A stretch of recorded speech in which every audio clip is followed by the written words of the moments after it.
1월 16일 주일 예배를 시작하도록 하겠습니다. 기도하겠습니다. 성령님 임하여 주시옵소서. 성령님 임하여 주옵소서. 아버지 감사드립니다. 은진이가 또 결혼하게 되었고 또 이제 새로운 가정을 가지고 이제 새로운 출발할 수 있게 된 것을 주님께 또한 영광을 올리면서 올려드리었고 또 우리 주원이가 1년 생일을 맞게 되었습니다. 건강하게 자라나서 주님께 영광 올리는 주원이 될 수 있게 도와주옵소서.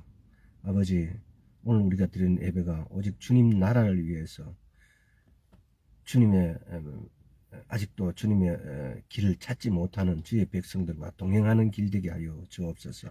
감사드렸고 예수와 그리스도 이름으로 기도드리옵나이다. 아멘. 오늘은 타이틀은 우리가 성령님하고 교제하게 되고 교통하게 되어지면은 우리의 태도의 변화를 주실 것입니다 라는 겁니다. 우리가 성령님하고 교통함으로 우리 듣는 기도 열어주시고 성령님하고 교통함으로 우리의 태도 하여튼 모든 걸 지금까지 이게 9번째인데 우리가 성령님하고 교통함으로써 이렇게 변화를 주십니다. 그래서 우리 안에 와 계신 성령님하고 우리의 관계가 마치 남남처럼 전혀 내가 이름을 부르고 그분께 나의 사정을 고하고 또 그분께 어떤 비밀스러운 것들을 알려달라고 그분은 하나님이시기 때문에 이렇게 하실 수 있는 분, 도울 수 있는 분인데 우리는 어떤 어려움이 처했을 때 이분께를 가지 않아요. 이분께 가야 되는데 어떤 사람, 어떤 다른 신도 존재할 수 없고 오직 이분만이 해결해 줄 수 있는데 그래서 우리가 성령님과의 교통함, 성령님과 교통함은 첫째는 대화를 나누는 겁니다. 그분이 내 안에 사심을 이걸 인정하는 겁니다. 그리고 그분이 내 안에 계심을 인정하는 겁니다. 그래서 좋은 일이든 기쁜 일이든 이분하고 상의하고 이분은 그렇게 하기 위해서 우리의 스승님이 되기 위해서 우리의 인도자가 되기 위해서 우리의 도우미가 되기 위해서 우리에게 말씀을 가르쳐 주기 위해서 우리에게서 하나님의 비밀을 우리에게 알려주기 위해서 우리에게 구원을 주시기 위해서 그 구원의 길을 우리에게 인도하고 가르쳐 주고 그렇게 하기 위해서 우리 안에 와 계십니다. 근데 우리는 이분하고 전혀 낯선 사람이 되어 있고 마치 우리가 6.25 전쟁 때에 남북이 헤어지면서 가족이 헤어져서 60년 70년이 지나버리니까 이제 아버지도 얼굴도 형제도 다 잊어버리고 없는 것처럼 이렇게 되어버린 거다 똑같이 되어버렸습니다. 그래서 사도행전 9장 한번 읽고 다시 성령님하고 교제하며 어떻게 교제할 것인가 라는 관점을 두고 한번 알아보도록 하겠습니다. 사도행전 9장을 전체를 한번 읽어보도록 하겠습니다. 사울이 주의 제자들을 대하여 여전히 위협과 살기가 등등하여 대제사장에 가서 다메섹 여러 회당에 갈 공문을 청하니 이는 만일 그 돌을 쫓는 사람을 만나면 물론 남녀하고 결박하여 예루살렘으로 잡아오려 함이라. 사울이 행하여 다메섹에 가까이 가더니 호련히 하늘로서 빛이 저를 둘러 비추는지라. 땅에 엎드러져 들으며 소리 있어 가라사대 사울아 사울아 내가 어찌하여 나를 핍박하느냐 하시거늘 대답하되 주여 니시오니까 가라사대 나는 네가 핍박하는 예수라라. 네가 일어나 성으로 들어가라 행할 것을 내게 이를 자가 있느니라 하시더니 같이 가던 사람들은 소리만 듣고 아무도 보지 못하여 말을 못하고 섰더라. 사울이 땅에서 일어나 눈을 뜨으나 아무것도 보지 못하고 사람의 손에 끌려 다메섹으로 들어가서 사흘 동안을 보지 못하고 식음이 전폐하니라. 그때 다메섹에 아나니아라 하는 제자가 있더니 주께서 환상 중에 지난 시간에 우리가 환상을 이야기했죠. 환상 중에 불러 가라사대 아나니아 하시거늘 대답하되 주여 내가 여기 있나이다니 주께서 가라사대 일어나 집 가라 하는 거리로 가서 유다 집에서 다소 사람 사울이라 하는 자를 찾으라. 저가 그 기도하는 중이다. 저가 아나니아라 하는 사람이 들어와서 자기에게 안수하여 다시 보게 하는 것을 보았느니라 하시거늘 아나니아가 대답하되 주여 이 사람에 대하여 내가 여러 사람에게 듣사온즉 그가 예루살렘에서 주의 성도에게 적지 않은 해를 끼쳤다 하더니 여기서도 주의 이름을 부르는 모든 자를 결박할 권세를 대제사장들에게 받았나이다 하거늘 주께서 가라사대 가라 이 사람은 내 이름을 이방인과 임금들과 이스라엘 자손들 앞에 전하기 위하여 택한 나의 그릇이라 그가 내 이름을 위하여 해를 얼마나 받아야 할 것을 내가 그에게 보이리라 하시니 아나니아가 떠나 그 집에 들어가서 그에게 안수하여 가로되 형제 사울아 주 곧 네가 오는 길에서 나타나시던 예수와께서 나를 보내어 너로 다시 보게 하시고 성령으로 충만하게 하신다니 즉시 사울의 눈에서 비늘 같은 것이 벗겨져서 다시 보게 된지라 일어나 세례를 받고 음식을 먹으며 강건하여 지니라. 사울이 다마섹에 있는 제자들과 함께 며칠 있을새 즉시로 각 교당에 예수와의 하나님의 아들이 있음을 전파하니 듣는 사람이 다 놀라 말하되 이 사람이 예루살렘에서 이 이름을 부르는 사람을 잔해하던 자가 아니냐 여기 온 것도 저희를 결박하여 대제사장들에게 끌어가고자 함이 아니냐 하더라. 사울은 힘을 얻어 예수를 그리스도라 증명하여 다메섹에 사는 유대인들을 굴복시키니라. 여러 날이 지나야 유대인들이 사울을 죽이기로 공모하더니 그 계교가 사울에게 알려지니라. 저희가 그를 죽이려고 밤낮으로 성문까지 지키거늘 그의 제자들이 밤에 광주리에 사울을 담아 성에서 달아내리니라. 사울이 예루살렘에 가서 제자들을 사귀고자 하나 다 두려워하여 그의 제자됨을 믿지 아니하니 바나바가 데리고 사도들에게 가서 그가 길에서 어떻게 주를 본 것과 주께서 그에게 말씀하신 일과 다마섹에 그가 어떻게 예수의 이름으로 담대히 말하던 것을 말하니라. 사울이 제자들과 함께 있어 예루살렘에 출입하여 또 주 예수의 이름으로 담대히 말하고 헬라파 유대인들과 함께 말하며 변론하니 그 사람들이 죽이려고 힘쓰거늘 형제들이 다 알고 가이사랴로 데리고 내려가서 닷소로 보내니라. 그리하여 온 유대와 갈릴리와 사마리아 교회가 평안하여 든든히 서가고 주를 경외함과 성령의 위로로 진행하여 수가 더 많아지니라. 때에 베드로가 사방으로 두루 행하다가 룻다에 사는 성도들에게 내려갔더니 거기서 에니아라 하는 사람을 만나며 그가 중풍병으로 상위에 누운 지 8년이라. 베드로가 가라되 에니아야 예수 그리스도께서 너를 낫게 하시니 일어나 내 자리를 정돈하라 한데 곧 일어나니 룻다와 사론에 사는 사람들이 다 그를 보고 주께로 돌아가니라. 요바에 다비다라 하는 여제자가 있으니 그 이름을 번역하면 도르가라. 선행과 구제하는 일이 심히 많더니 그때 병들어 죽음에 시체를 씻어 다락에 유인이라. 룻다가 요바에 가까운지라 제자들이 베드로가 거기 있음을 듣고 두 사람을 보내어 지쳐 말고 오라고 간청하니 베드로가 일어나 저희와 함께 가서 이르매 저희가 데리고 다락에 올라가니 모든 과부가 베드로의 곁에 서서 울며 도르가가 저희와 함께 있을 때에 지은 속옷과 겉옷을 다 내어 보이거늘 베드로가 사람을 다 내어 보내고 무릎을 꿇고 기도하고 돌이켜 시체를 향하여 가로되 다비다야 일어나라 하니 그가 눈을 떠 베드로를 보고 일어나 앉는지라. 베드로가 손을 내밀어 일어나고 성도들과 과부들을 불러들여 그의 산 것을 보이니 온 요파 사람이 알고 많이 주를 믿더라. 베드로 요파에 여러 날이 있어 시몬이라 하는 피장의 집에 유하니라. 여기서 오늘 주제를 보면은 태도에 우리가 성령님과 교통하면 태도를 변화를 시켜주신다. 이게 지금 보면은 9장 13절을 보세요. 13절에 보면은 아나니아가 대답하여 주여 이 사람에 대하여 내가 여러 사람에게 듣사온즉 그가 예루살렘에서 주의 성도에게 적지 않는 해를 끼쳤다. 사울이 이런 사람이었어요. 예루살렘의 성도에게 적지 않는 해를 끼쳤던 사람이라고요. 그런데 그 사람이 9장 17절을 보십시오. 아나니아가 떠나 그 집에 들어가서 그에게 안수하여 가로되 형제 사울아 곧 내가 오는 길에서 나타나시던 예수와께서 나를 보내어 너로 다시 보게 하시고 성령으로 충만하게 하신다. 이렇게 성령으로 충만하게 되니까 이렇게 되어지니까 사람이 바뀌어져 버린 거죠. 그래서 이제 9장 27절을 한번 봅시다. 27절 보면은 바나바를 데리고 사도들에 가서 그가 길에서 어떻게 주를 본 것과 주께서 그에게 말씀하신 일과 다마섹에서 그가 어떻게 예수 이름으로 담대히 말하는 것을 예수님을 믿지 않고 오히려 예수님을 핍박하고 예수를 믿는 자를 구박하고 이랬던 사람이 성령의 교통함, 성령의 비춤을 받고는 이렇게 사람이 그냥 태도가 180도로 변하게 되었다는 겁니다. 그래서 20절에 보세요.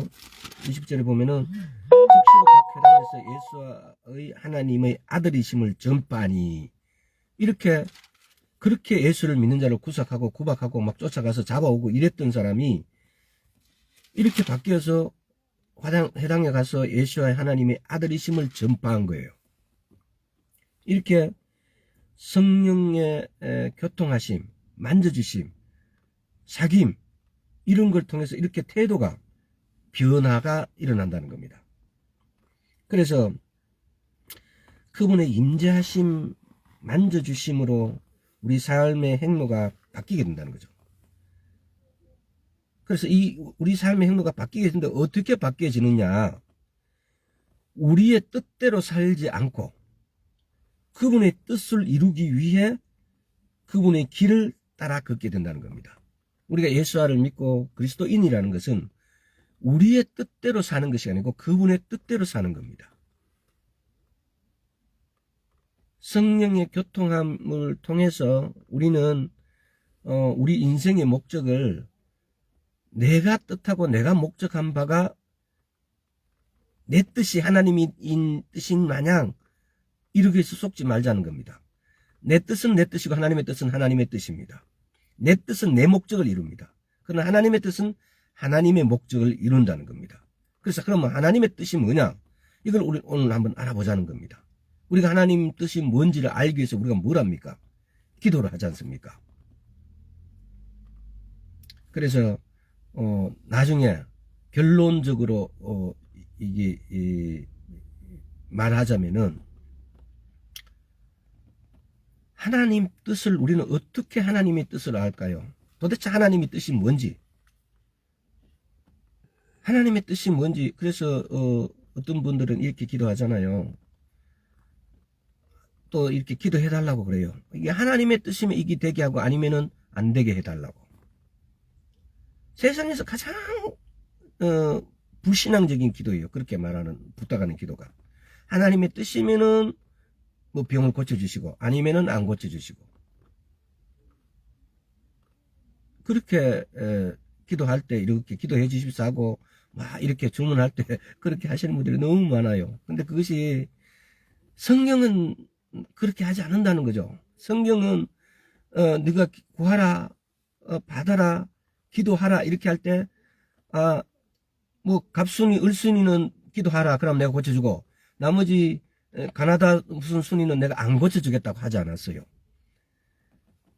성경은 모든 것, 모든 사람 이렇게 기도하고 이렇게 하면은 예수와 이름으로 기도하면은 모든 사람을, 모든 것을 변화시키고 바꿔주겠다, 고쳐주겠다라고 말씀하세요. 근데 우리는 아주 특별한 사람만 마치 그 기도에 응답받고 있는 것처럼 하나님의 말씀을 우리 마음대로 이렇게 논단을 내버려요. 그래서 그것이 하나님의 뜻인 것 같은데 그것이 하나님의 뜻하고 전혀 상관없는 불신앙적인 말이 돼버려요. 하나님이 뜻이면은 고쳐주시고 하나님이 뜻이 아니면 안 고쳐준다. 그래서 오늘 우리가 하나님의 뜻이 뭔지를 한번 알아보도록 하겠습니다. 하나님의 뜻. 그래서 우리가 하나님의 뜻을 알기 위해서 기도를 하고 막 하는데, 그러면은 마태복음 21장 22절 한번 봅시다. 21장 22절. 조금 빨리 나왔다. 너무 찾아야 될 게 너무 많아서. 마태복음 21장 22절. 자, 너희가 기도할 때 무엇이든지 믿고 구하는 것은 다 받으리라 하시니라. 하나님은 특정한 누구누구는 기도하면 받고 나머지는 못 받는다고 말씀하지 않았습니다. 너희가 기도할 때 무엇이든지 믿고 구하는 것은 다 받는다고 그래요. 그래서 너희가 기도할 때 무엇든지 믿고 기도하면 다 받는다. 우리가 기도에서 요거는 양념 같은 거예요. 하나님의 뜻을, 우리가 기도로서 하나님의 뜻을 구할 수도 있고, 하나님의 말씀이 곧 하나님의 뜻이니까 하나님의 말씀을 통해서 하나님의 뜻을 알 수도 있고, 근데 때로는 성경에 기록되지 않는 것은 우리가 기도로서 하나님의 뜻을 구할 수 있습니다. 그래서 기도에서 우리가 중요한 6가지를 케네신 해긴 목사님이 기록해 놓은 건데 그걸 한번 보도록 하겠습니다. 기도는 첫째는 예수 이름으로 기도하라는 겁니다. 요한복음 16장 빨리빨리 요한복음 16장 23, 24절. 그날에는 너희가 아무것도 내게 묻지 아니하리라. 내가 진실로 너희에게 이르노니 너희가 무엇이든지 아버지께 구하는 것은 내 이름으로 주시리라. 지금까지는 너희가 내 이름으로 아무것도 구하지 아니하였으나 구하라. 그리하면 받으리니 너희 기쁨이 충만하리라. 내 이름으로. 여기서 내는 누구예요? 예수와 그리스도. 예수 이름으로 우리가 기도할 때 반드시 예수 그리스도 이름으로 해야 구하는 것을 받을 수 있다는 겁니다. 그리고 예수 그리스도 이름으로 하는 이유가 또 뭐냐? 왜 예수 그리스도 이름? 우리는 하나님 앞에 가면은 녹아내려버리고 없어요. 그런데 갈라디아서 2장 20절에 우리는 어디에 가 있다고요? 예수 그리스도 안에 우리는 담겨져 있어요. 예수 그리스도는 우리의 겉옷이에요. 우리는 예수 그리스도로 옷을 입었어요. 갈라디아서 2장 20절의 말씀에서 예수님께서 십자가에 못 박히고 죽으시고 부활하시고 하나님 우편에 앉아 계시고 우리는 하나님 안에 들어가 있다 이 말입니다. 요한복음 14, 15, 16장에 보면은 우리가 하나님 안에, 하나님이 우리 안에, 너희가 하나님 안에, 이런 내용들이 몇 군데가 나옵니다. 그래서 우리의 위치는 정확하게 예수 그리스도 안에 있다는 겁니다. 자, 거기까지. 다음에 기도하면 받을 것이라고 믿으라는 겁니다. 이렇게 믿는 믿음. 마가복음 11장 24절. 이게 오늘 주제 쪽하고는 조금 우선에 요것부터 하고 하려니까 빨리빨리 넘어가겠습니다. 그러므로 내가 너희에게 말하노니 무엇이든지 기도하고 구하는 것은 받은 줄로 믿어라. 그리하면 너희에게 그대로 되리라. 기도하고 구한 것은 받은 줄로 믿는 믿음. 다음에 기도할 때 용서하랍니다. 마가복음 1장 25절. 자, 11장 25절. 서서 기도할 때 아무에게나 혐의가 있거든 용서하라. 그리하여야 하늘에 계신 너희 아버지도 너희 허물을 사하여 주시리라 하셨더라. 기도한데 기도의 6가지가 가장 중요해. 케네스 해긴 목사님이 봤을 때 가장 중요한 6가지 중에 용서하는 거예요. 내가 용서하지 않고 기도하면 기도가 성취가 되지 않는다는 겁니다. 예수 이름으로 하는 거, 그리고 받을 것을 받은 줄로 믿고 기도하는 거, 그 받은 줄로 믿는 믿음, 그 다음에 용서하고 기도하라. 그 다음에 기도할 때에 성령님께 의지하라. 성령님께 의지하라. 로마서 8장 26절에서 27절. 이거는 사실은 케네스 해긴 목사님이 주옥 같은 말씀들이에요. 제가 오늘 이걸 언젠가는 이 부분에 대해서 자세하게 말씀할 때가 있겠지만은 성령님하고 우리가 사귐으로써 우리의 태도의 변화를 주는데, 그 태도의 변화 줄 때 우리가 하나님의 뜻이냐 내 뜻으로 사는 것이 아니고 하나님의 뜻으로 사는 태도의 변화란 말입니다. 근데 그 하나님의 뜻으로 우리가 어떻게 분별하고 하나님의 뜻이 뭔지는 기도로서 첫째 하자. 그래서 기도의 6가지를 먼저 이렇게 가미시켜 보는 겁니다. 자, 8장 26절에서 27절. 이와 같이 성령도 우리 연약함을 도우시나니 우리가 마땅히 빌 바를 알지 못하나 오직 성령이 말할 수 없는 탄식으로 우리를 위하여 친히 간구하시니라. 마음을 감찰하시는 이가 성령의 생각을 아시나니 이는 성령이 하나님의 뜻대로 성들을 위하여 간구하심이니라. 성령님께 의지하는 것. 왜? 탄식하는 기도, 말할 수 없는 탄식하는 기도. 우리가 성령으로 기도한다. 여러분, 성령으로 기도하는 게 뭐예요?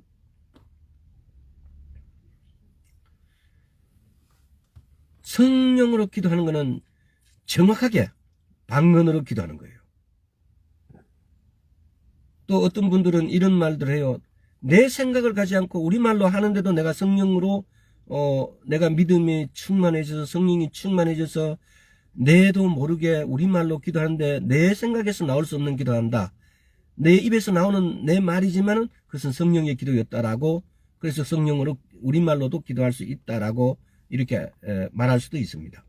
그러나 우리가 사람인지라 늘 우리의 욕심이, 우리의 요구가 살아서 이렇게 출렁거립니다.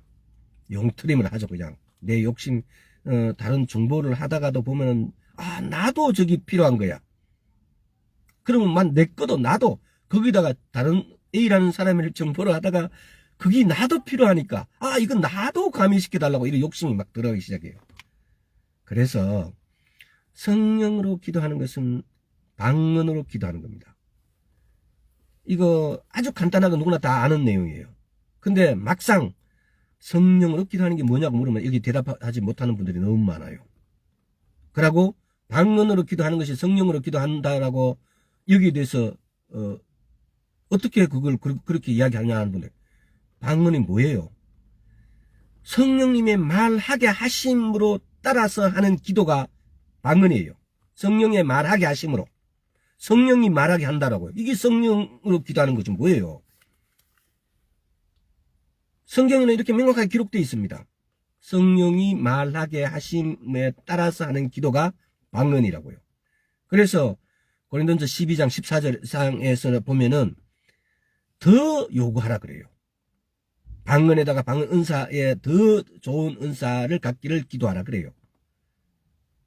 근데 세상적으로는 방언이 이게 아니다라고 막 부정하는 분도 있고 방언을 갖다가 이상하게 취급하는 분도 있고, 근데 사이비예요.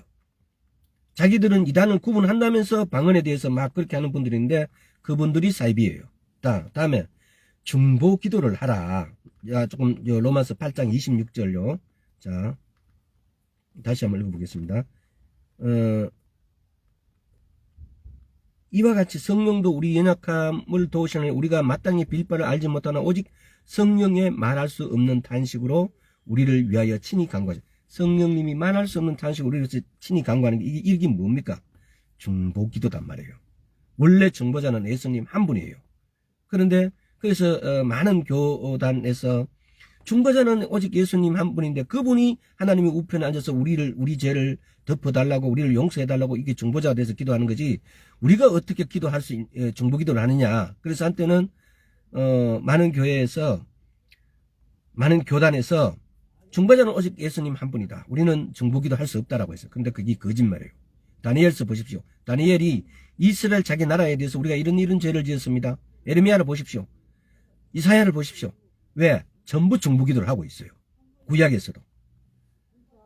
우리는 중보기도 할 때 여러분 아주 간단하게 말씀드리자면은, 내가 A라는 사람이 만약에 팔이 아프다, 암에 걸렸다, 그러면 중보기도자가 어떤 마음으로 기도를 하느냐 이러면요, 하나님 그 암은 나에게 주시고 저 사람은 낫게 해주세요. 이게 중보자예요. 그렇다 하더라도 하나님이 한 번도 그 중보자에게 암을 전파하지 않았어요. 중보자는 내가 그 사람 대신 그 자리에 가는 거예요. 내가 아픈 자리에 가서, 그래서 그 아픈 사람이 되어서 내가 기도하는 게, 그게 중보자예요. 예수님께서 갈라디아서 2장 20절에서 중보자 위치를 차지하셨잖아요. 왜? 우리 대신 죽었다고요. 우리 대신 죽으셨다고요. 이게 중보자의 위치예요. 그래서 예수님만이 중보자란 말이 맞아요. 그러나 우리도 중보 기도를 할 수 있다고요.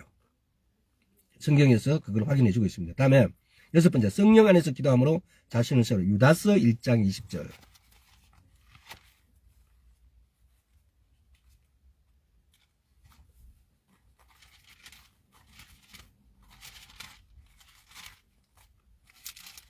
자, 유다서 1장 20절. 사랑하는 자들아, 너희는 너희의 지극히 거룩한 믿음 위에 자기를 건축하여 성령으로 기도하며. 성령을 아까 기도하는 것이 뭐라고 했어요? 방언으로 기도하는 것. 성령으로 기도하라고 이렇게 하니까 성령 충만해서 기도하고 뭐, 그러니까 이게 너무나 성경은 정확하게 이렇게 어떤 것에 대해서 지침해요. 정확하게 가르쳐요. 근데 사람들은 거기에 말씀에 예를 들어서 집중하지 않기 때문에, 말씀에 심취해서 그 말씀이 의미하는 바가 뭔지에 대해서 마음속으로 이렇게 담아놓지 않기 때문에 성령으로 기도한다는 게 뭔지도 모르는 사람이 너무 많아요. 아마 누구를 없이 여기서 제가 이런 말을 하는 것이 아니고, 성령으로 기도하는 것에 대해서 이것이 방언으로 기도하는 것이라고 생각하지 않기 때문에 많은 교회가 방언을 받을 필요가 없다, 방언 받지 말라고 하고 있어요. 또 우리 자녀들 중에서도 아직도 방언의 필요성을 못 느끼는 자녀들이 더러 있어요. 성령으로 기도하는 것은, 내가 중보하는 것은 내가 아는 범위, 내 필요에 의한 범위, 그 한계를 벗어날 수가 없어요. 그러나 성령으로 기도하고 방언으로 기도하게 되면은 하나님이 필요를 우리가 채우게 돼요. 얼마나 상급이 더 크겠어요. 하나님이 필요한 것은 우리가 필요한 것보다도 훨씬 차원이 높은 것 아니겠습니까? 하나님이 필요한 것은 하나님 나라를 만드는데 아주 필수 불가결한 것들이에요. 그래서 하나님의 필요를 채우는 것, 이것이 성령으로 기도하는 것입니다. 자, 하나님의 뜻대로 하는 기도, 바로 이렇게 성령으로 기도하는 겁니다. 이 기도의 6가지 요소를 말씀드렸으니까 여러분들 한번 더 깊이 적어놓고 생각해 보시고 다시 한번 들으면 생각해 보세요. 케네시 해긴 목사님은 기도할 때 이렇게 6가지로, 예수 이름을 하라, 기도가 하면은 받을 것을 믿으라, 그 다음에 기도할 때 용서하라, 그 다음에 기도 생활에서 성령님을 의지하라, 중보 기도를 하라, 성령 안에서 기도하라. 성령 안에서 기도하면은 자신을 세우게 되어진대요. 그래서 우리가 또 기도 속에서 하나님의 뜻을 알아야 되는데, 자, 요한 1서 5장 14절, 그 앞에 요한 1서 5장 14절. 그를 향하여 우리의 가진 바 담대한 것이 이것이니 그의 뜻대로 무엇을 구하면 들으심이라. 담대한 것 같은 다른 성경에는 번역본을 보면은 자신감으로도 표현되어 있어요. 그를 향하여 우리의 가진 바 자신감은 이것이니 이래요. 자신감.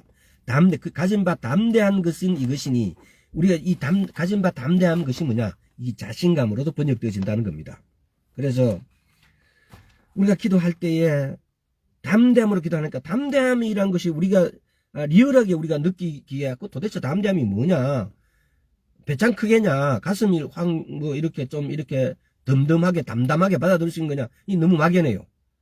자신감 있게 받아들이는 거, 자신감 있게 이렇게 하는 것이 담대함이다 이 말이에요.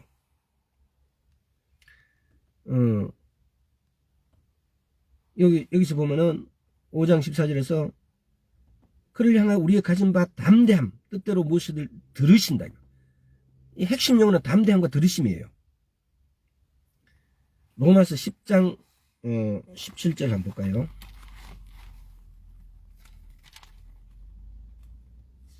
오늘 이렇게 막 억수로 서두르게 되는 것 같은데 내용이 조금 많은 것 같아요. 10장 17절. 그러므로 믿음은 들음에서, 들음은 그리스도의 말씀으로 말미암느니라. 이게 우리 사실 믿음을 정리하는데, 도대체 우리가 믿는 믿음이 어떤 믿음이냐, 아주 정확하게 이걸 말해주고 있는 것 같아요. 믿음은 들음에서, 들음은 그리스도의 말씀으로 말미암느니라. 우리가 기도 속에서, 오늘 첫째가 뭐냐, 하나님의 뜻 알는데, 첫째는 기도 속에서 하나님의 뜻 아는 거예요. 하나님의 뜻은 기도 속에서 아는 데 있어 가지고, 믿음은 들음에서, 들음은 그리스도의 말씀으로 말미암느니라. 우리가 하나님의 뜻을 아는 것은, 다시 말하면은 하나님의 말씀이 곧 하나님의 뜻이다 이 말입니다. 우리가 하나님의 뜻이 뭐냐고, 여기 하나님의 뜻이 뭔지 여기에 대해서 사람들이 지 마음대로 지어내는 분들도 들어 있어요. 하나님의 뜻은 하나님의 말씀이에요. 말씀대로가 하나님의 뜻이에요. 우리가 성경을 읽고 또 읽다 보면은 케이스 바이 케이스로 다 이렇게 기록되어 있는 모든 말씀들이 다 하나님의 뜻이라는 겁니다. 다음에 좀 빨리 넘어가겠습니다. 두 번째, 구원에 관한 하나님의 뜻, 구원에 관한 하나님의 뜻을 한번 보도록 합니다. 요한복음 3장 16절.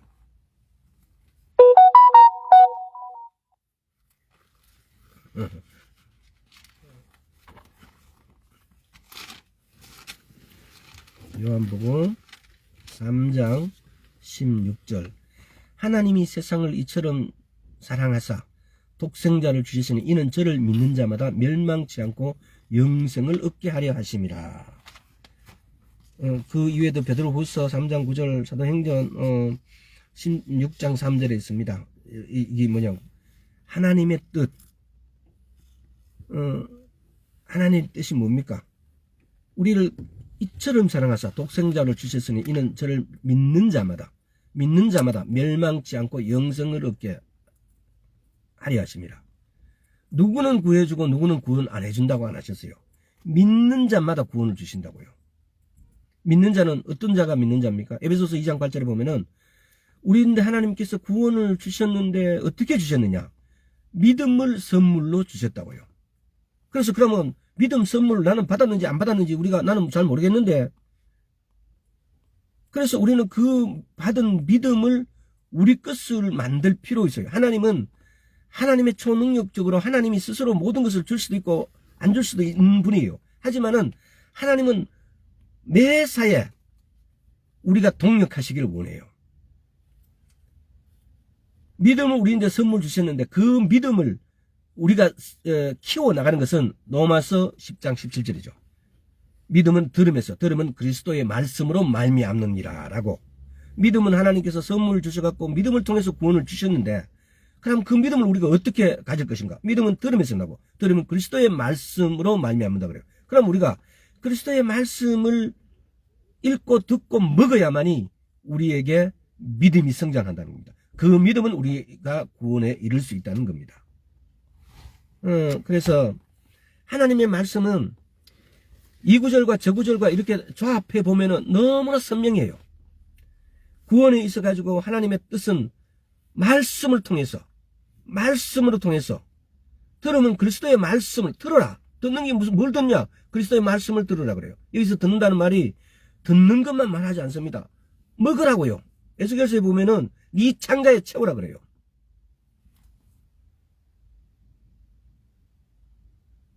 그래서 요한일서 5장 14절 말씀,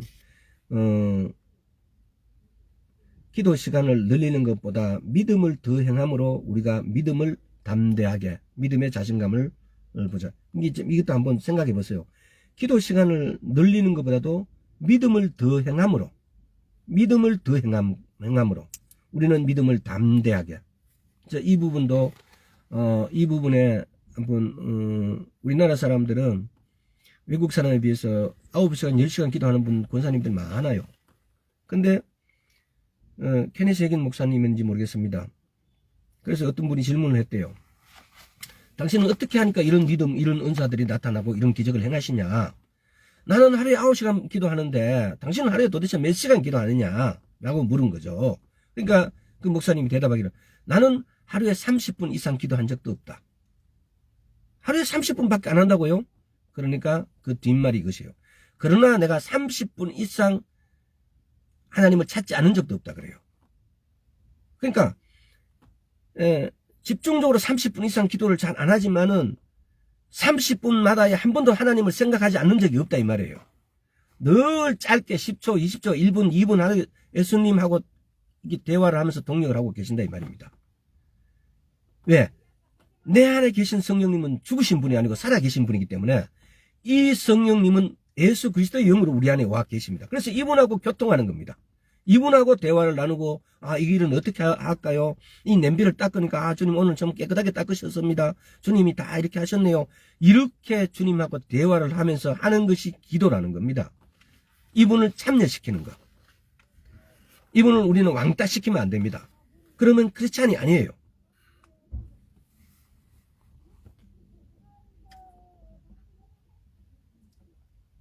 그래서 디모데 후서 2장 15절에 보면은, 그것도 요한복음 또 5장 39절 이런 데 보면은 요한복음 폈으니까 요한복음 5장 39절 한번 읽어보도록 하겠습니다.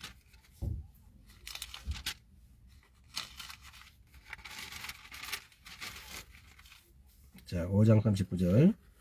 너희가 성경에서 영생을 얻는 줄 생각하고 성경을 상고하거니와 이 성경이 곧 내게 대하여 증거한 것이라.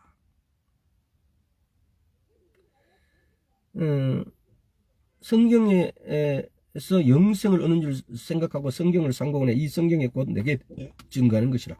이 말씀은 예수, 말씀이 육신이 되신 분이 예수와 그리스도입니다. 그래서 이 예수와 그리스도는 곧 말씀이라는 뜻입니다. 따라서 하나님의 말씀은 하나님의 뜻이라는 거예요. 우리는 하나님의 뜻을 어떻게 할까? 그럼 말씀께로 가야죠. 하나님의 뜻이면은 내 병을 낫게 하고, 하나님의 뜻이 아니면은 그럼 그 뒷말이 조금 이렇게 서투러지죠. 우리가 병 낫게 하는 것은 하나님의 뜻이에요. 모든 사람에게 구원을 주신 것도 하나님의 뜻이에요. 왜? 구원에는 이제 세 번째로 치유에 관한 구원도 있고, 치유를 구원한다는 것은 뭡니까? 치유에 관한 구원이라는 것은 뭡니까? 병을 낫게 한다는 거죠.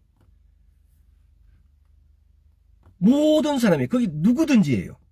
everybody, everything, 모든 것을 말하지 어떤 특정한 애인이만 치료받아라 라고 말씀하지 않으셨다는 겁니다. 자, 치유에 관한 거 이사야서 63장 4절 5절 이사야서 63장 치유에 관한 하나님의 뜻을 뭐냐 봅시다. 이사야서 63장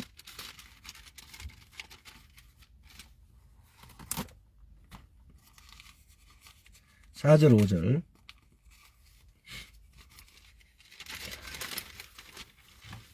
(63장) 4절 5절 이는 내 원수 감날이 내 마음에 있고 내 구속할 해가 왔으나 내가 본즉 도와주는 자도 없고 붙들어주는 자도 없으므로 이상히 여겨 내 팔이 나를 구원하여 내 분이 나를 붙들었습니다.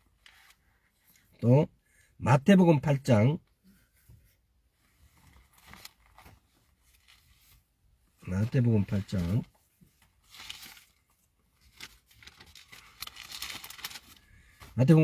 16절 17절 전문의 사람들이 귀신 들린 자를 많이 데리고 예수께 오거늘 예수께서 말씀으로 귀신들을 쫓아내시고 쫓아내시고 병든 자를 다 고치시니 이는 선지자 이사야로 하신 말씀에 우리 연약한 것을 친히 담당하시고 병을 짊어지셨도다 함을 이루려 하심이라.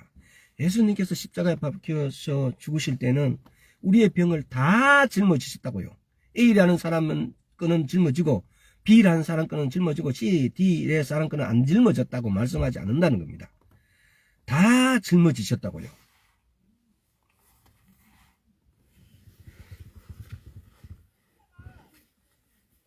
그래서 여러분 또 베드로전서 2장 24절 요한일서 5장 14절 15절 이런 부분들이 다 주님께서 모든 병을 다 치유하시고 다 짊어지셨고 다 고쳐주신다고요.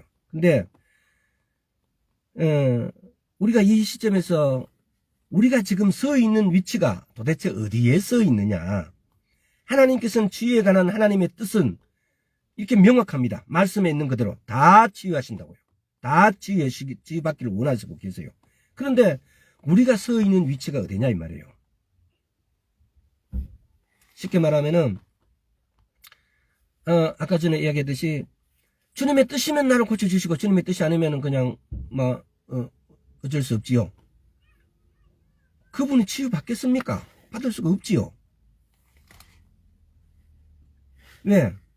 그분이 성경 말씀 위에 이렇게 하나님께서는 이렇게 다 고쳐진다는 이 말씀 위에 써있지 않기 때문에 내 위치가 하나님 말씀 위에가 아니면은 치유받을 수가 없다는 겁니다.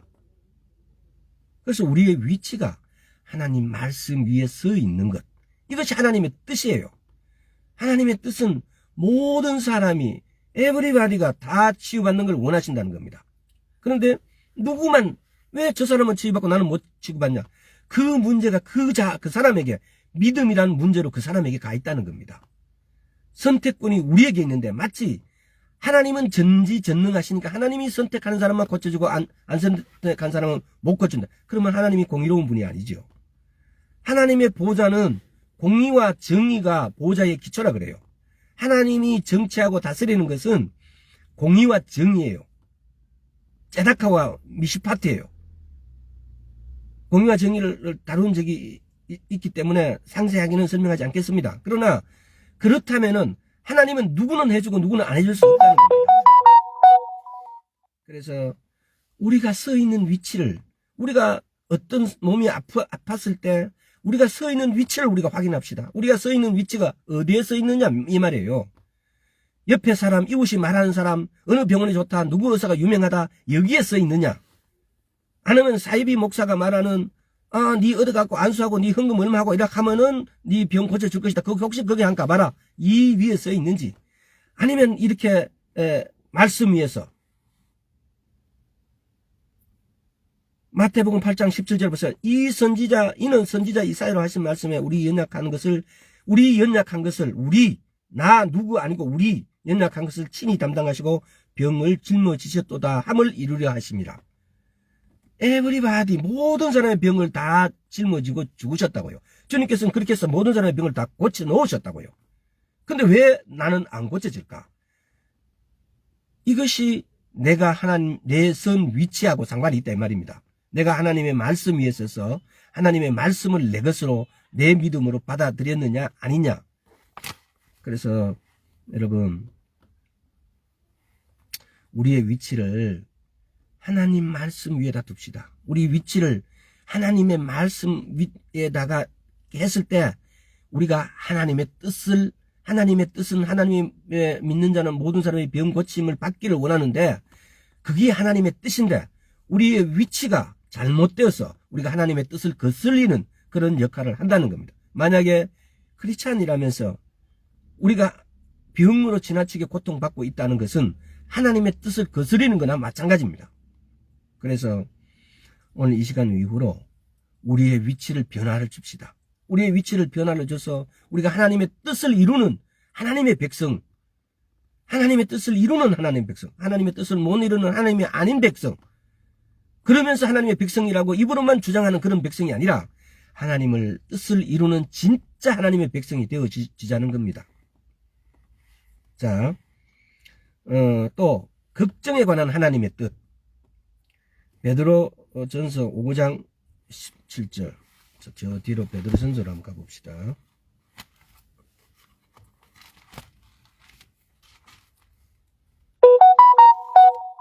자, 5장 7절. 너희 염려를 다 주께 맡겨버리라. 이는 저가 너희를 권고하심이라. 걱정이 돼서 하나님께서는 우리 염려를 다 주께 맡겨버리라 그래요. 이는 너희를 권고하심이라. 우리를 권하고 있다고요. 그렇게 도와준다고요. 권고라는 말은 도와준다는 의미, 권한다는 의미가 이렇게 조금 포함되어 있는 것 같아요. 너희 염려를 다 주께 맡겨버려라. 다른 말로 하면 우리 모든 염려를 주님께 굴려버려라. 그래. 이렇게도 말해요. 주께 맡겨버려라 이러니까 주님께 굴려버리라고. 이 걱정 덩어리를 갖다가 생각 속으로 상상해보세요. 이것을 실물로 이렇게 상상해서 어태화시켜가지고 이걸 굴려버려. 예수님께 굴려버리라고요. 하나님께 굴려버리라고요. 그러면 하나님께서 책임져 주시겠다는 거예요. 근데 우리는 이걸 붙잡고 못 놔요. 이건 내 걱정인데라고. 우리 내 걱정 없앱시다. 그것이 하나님의 뜻이라고요. 하나님의 뜻은 너희 걱정, 너희 근심을 내게 굴려버리라. 내게 맡겨라고요. 우리는 하나님의 뜻을 이렇게 거슬리면서 우리는 나는 예수님 믿습니다라고, 나는 예수와의 백성입니다, 난 자녀입니다라고 부끄럽지요. 우리가 하나님의 백성이면은 하나님의 뜻을 따르는 자입니다. 내 뜻은 내가 거듭나면서 내 뜻은 없어지고 오직 나는 하나님의 뜻과 내 뜻이 일치가 돼서 하나님의 뜻을 따르고 쫓는 백성임을 내가 주장하는 것이 라고 선포하는 것이 내가 거듭났다는 증거예요. 자, 그러면 이걸 확대 번역 성경에는 뭐라고 해놨냐면요.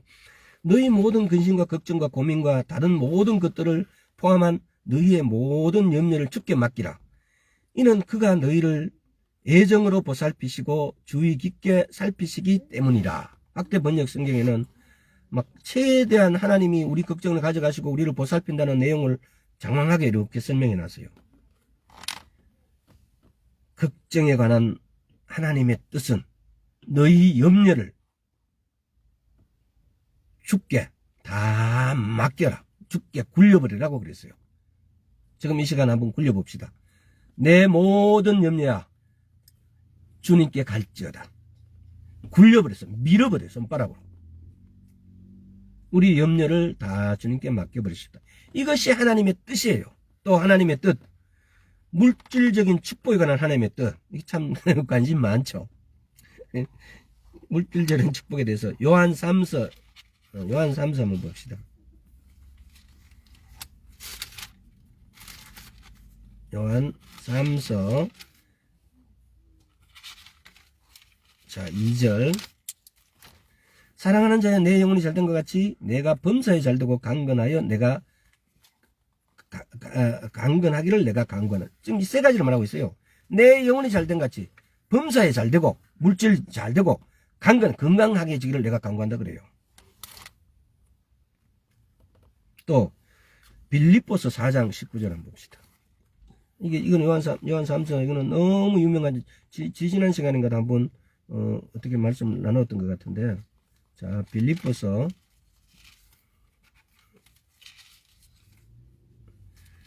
4장 19절 4장 19절에 나의 하나님이 그리스도 예수 안에서 영광 가운데 그 풍성한 대로 너희 모든 쓸 것을 채우시리라. 제가 이걸 조금 외우려면 좀 앞뒤 문장이 굉장히 이렇게 좀 이렇게 우리인데 이렇게 자연스럽게 안 흘러가요. 나의 하나님이 그리스도 예수 안에서 영광 가운데 그 풍성한 대로 너희 모든 쓸 것을 채우시리라 그래요. 굉장히 많이 들어봤고 굉장히 여러분들 다 사모하는 구절이죠.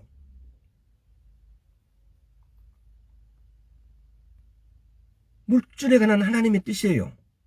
우리 하나님이 예수 안에서 영광 가운데 그 풍성한 대로 너희 모든 쓸 것을 채우신다는 거. 이것이 하나님의 뜻이에요. 하나님이 이렇게 말씀해놓고 이거 안 지키시면은 왜 안 지키시냐고 우리가 따져야죠. 하나님의 뜻이 이것이에요. 물질에 대해서는. 또 누가복음 6장 한번 봅시다. 이 뜻이 하나님의 뜻이 누가복음 6장 38절 주라 그리하면 너희에게 줄 것이니 곧 후일에 누리고 흔들어 넘치도록 하여 너희에게 안겨주리라. 너희의 헤아리는 그 헤아림으로 너희도 헤아림을 받을 것이니라. 물질에 관한 것에 대해서도 하나님이 성경에 여러 군데 여러 모습으로 여러 방법으로 이렇게 설명해 놨습니다.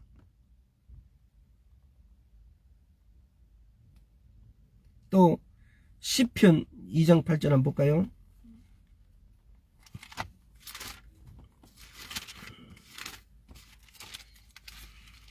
자, 시편 2장 8절 내게 구하라. 내가 열방을 유업으로 주리니 내 소유가 땅끝까지 이르리로다.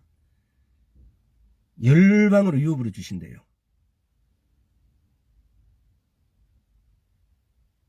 우리는 이 말씀들 위에 서서 하나님이 이렇게 하셨잖아요 라고 아니 그렇게 하나님께 따지려면 따지시라고 차라리 그렇게 해서 하나님께 받으시라고요. 근데 전혀 근거 없는 토대 위에 우리가 서서 하나님의 뜻이면은 주시고 아니면은 뭐 어떻게 하시라고 그런 불신앙적인 그런 믿음. 지금까지나 이런 말씀을 너무 자연스럽게 너무 많이 들었어요. 아 이게 목사님 기도해 주세요. 예 하나님의 뜻이면 그렇게 해줄 것이나 믿습니다. 이런 식으로. 하나님의 뜻은 물질에 관한 뜻은 이렇게 말씀하세요. 응? 또 한번 볼까요? 마태복음 9장 38절 마태복음 9장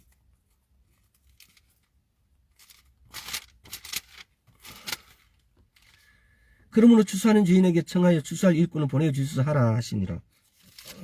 마태복음 9장 38절 그러므로 추수하는 주인에게 청하여 추수할 일꾼들을 보내어 주소서 하라 하시니라.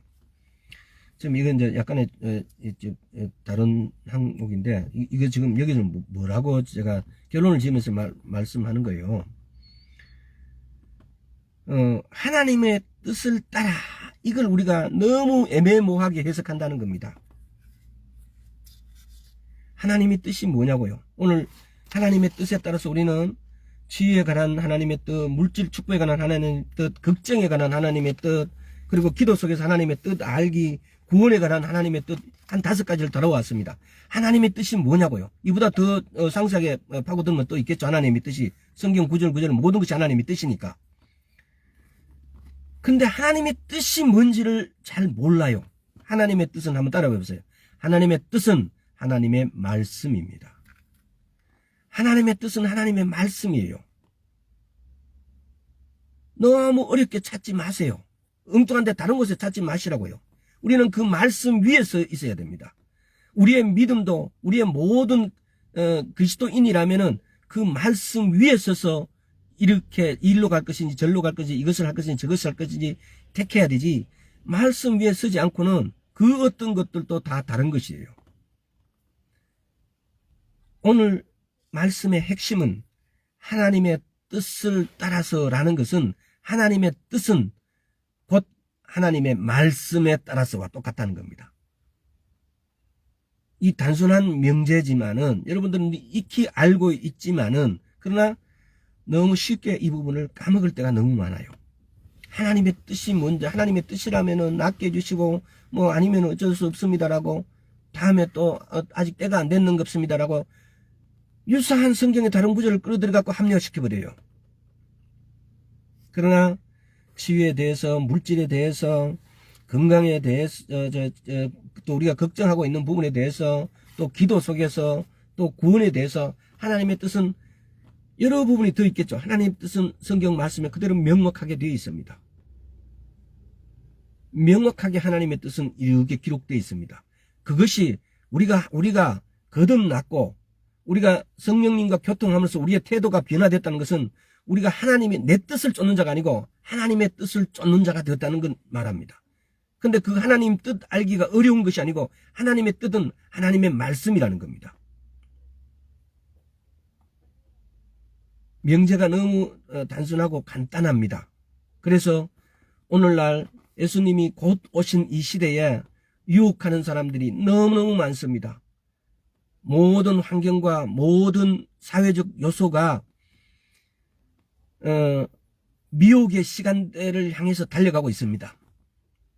이 미혹의 시간대를 그야말로 재난의 시간대, 다음에 더 나아가서 환난의 시대대를 달려가고 있습니다. 그래서 미혹의 영들이, 악한 영들이 역사하기 시작합니다. 이럴 때에 모든 기준, 우리는 반드시 말씀 위에 서서, 말씀이 모든 기준이고 말씀에 따라서, 말씀에 따라서 결정하고 말씀에 따라서 기도하고 말씀을 가지고 기도하고, 이것이 신앙인들이 걸어야 될 길이라는 겁니다. 근데 그 길 위에 서서 요한복음 14장 16절입니까 보면은 내가 곧 길이요 진리요 생명이라고 말씀하세요. 우리는 내가라는 것은 예수 그리스도를 말하고, 요한복음 1장 14절을 보면은 말씀이 육신이 된 분이 예수와 그리스도입니다. 그러면 그분이 바로 우리의 길이요 진리요 생명, 다시 말하면 그분은 우리가 하늘에 하나님 우편에 계신가 볼 수 없지만은, 그러나 그분이 말씀이 육신이 되신 분이, 육신이 바로 그분의 육신이 바로 이 말씀이라는 겁니다. 동의어. 그래서 우리는 말씀을 가지고 말씀 위에 우리가 서 있게 되어지면은, 말씀 위에 서 있다는 것도 내가 말씀을 그대로 이행한다는 겁니다. 그렇게 되어지면은 그것이 바로 하나님의 뜻이라는 겁니다. 너무 단순한데 여러분 한번 생각해 보시고, 우리가 신앙생활을 여러 모양으로 하는 것도 중요하고 다 소중하겠죠. 하지만은 고상함 또는 아름다움 뭐 이런 허식적이고 허위적인 어떤 이런 부분들에 심취해서 그 부분을 너무 가미하려고 하다가 말씀의 주 골자를 벗어날 경우가 있습니다. 그러지 마시고 말씀 위에 서서 말씀의 길을 따라서, 이것이 바로 성령을 따라서 말씀을 따라서 하나님의 뜻, 이 묘하게 다 이렇게 일치가 되지 않습니까? 그래서 하나님이 하신 말씀에다가 우리의 토를 달지 말라고요. 내 생각을 가미시키지 말라고요. 또 어떤 유명한 목사님의 말씀이라도 거기다 가미시키지 말라고요. 하나님의 말씀은 그 말씀 그 자체가 진리입니다. 진리는, 에무트라는 것은 처음과 중간과 끝이 변함없는 거예요. 세월이 몇천 년 가도, 우리는 몇천 년 가다 보면 무슨 변이를 일으켜가지고 다른 종자가 돼 있고 이런 부분이 있는데, 어떤 종자를 또 막 변이를 일으키고 또는 불합리한 어떤 교접이나 이런 걸 붙임을 해놔가지고 종작 개량한다는 목록으로 이렇게 막 되어 있는 부분도 있는데, 그것은 그것이고 하나님의 말씀은 절대로 처음과 중간과 끝이 변함없는 것이 진리라는 겁니다. 에무트라는 것이 바로 그런 뜻이에요. 그래서 우리는 하나님 말씀이 우리가 살아가는 척도, 우리가 재단하는 자, 이렇게 되기를 소원합니다. 오늘 여기까지 하겠습니다. 아버지 감사드립니다. 우리가 다 어리석어서 주의 말씀을 잘못 이해하고 때로는 알지 못해서 다른 것을 선택하고 다른 것이 옳다라고, 이것이 하나님의 것이라고 쉬이 판단할 때가 있습니다. 주님, 우리 죄를 사하여 주시옵시고 오직 주님의 말씀만이, 그것만이 진리였고 주님만이 하나님이심을 우리가 고백합니다. 감사드렸고 예수와 그리스도 이름으로 기도드리옵나이다. 아멘. 전도사님 수고하셨습니다.